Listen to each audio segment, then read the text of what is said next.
Welcome to another edition of Five Horror Movie Fun Facts, starring me. And let's just jump right into this week's movie. This movie, Predator, the original from 1987, I think. Yeah, the original Predator. Fun fact number one. Okay, so the cool thing about the invisibility cloak thing is that a very, very old special effects technique was used to achieve. They had the actor in a bright red suit because it's the farthest from the green of the jungle and the blue of the sky, and then just remove the red using chroma technique. Now, this particular special effect is the same type of thing that was done in like Dr. Jekyll and Mr. Hyde in the 30s. It's a very, very old technique, just updated for the movie. Fun fact number two. So apparently, Sonny Landham, who plays Billy, was a problem. When I say that, I don't mean that he was a problem on set, that he was a problem with this particular movie. He was just a problem. He was such a problem that Arnold Schwarzenegger had to insist that he be on the set. Basically, like, I'll walk out of this bitch if you don't cast him. So the studio said, okay, fine.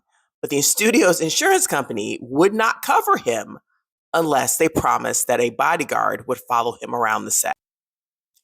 And they did. They had to have a bodyguard to follow him around to prevent him from just jumping people.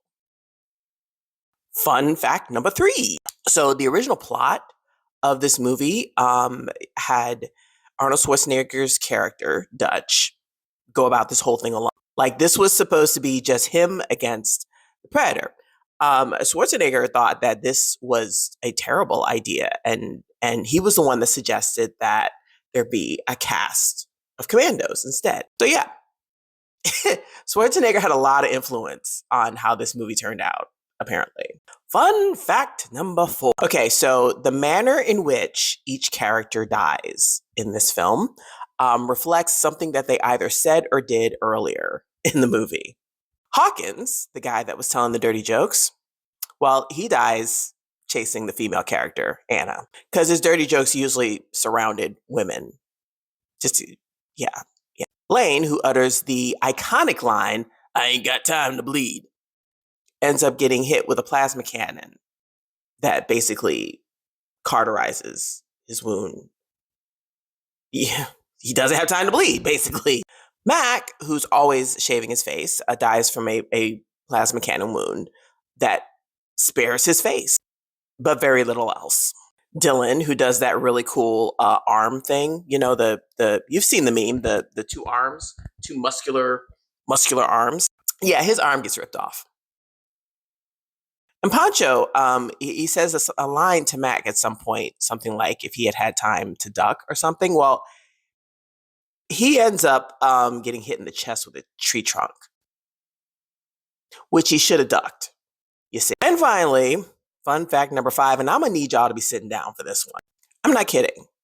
I hope, please be sitting down for this one. This one was kind of surprising for even. In an alternate universe somewhere, this man was playing the Predator. So Jean-Claude Van Damme was originally cast to be the Predator. Like, he was in the movie and everything. They had him fitted for the costume. He was originally cast to do the job. And the idea behind that was that they wanted the Predator to be like a ninja-y kind of martial arts kind of creature. And that's cool and everything, but the costume did not allow any kind of freedom of movement for Jean-Claude Van Damme to move around. Plus, he was a little bit of a diva. I mean, like, he complained a lot. He complained about the fit of the suit. He complained about being too hot in the suit. He complained about the fact that he wasn't really going to be seen on camera, that no one, like, he really had a problem with the fact that no one was going to see his face. Not to mention the fact he only stood about 5'9" to Schwarzenegger's 6'2", and everybody else's, I think the range between everybody else was like 6'2" to 6'5". So he was replaced by Kevin Michael Hall. Now, here's the funny part about all of it. So with one of his complaints that Jean-Claude Van Damme didn't like being the Predator because it meant that he wouldn't be seen on camera. Well, Kevin Michael Hall didn't have that problem. They put him in a cameo as the helicopter pilot. See, this is a case where you really should learn to eat your food and shut up. That's it for today's 5 horror movie fun facts. Join me again next week. I shall have another for you.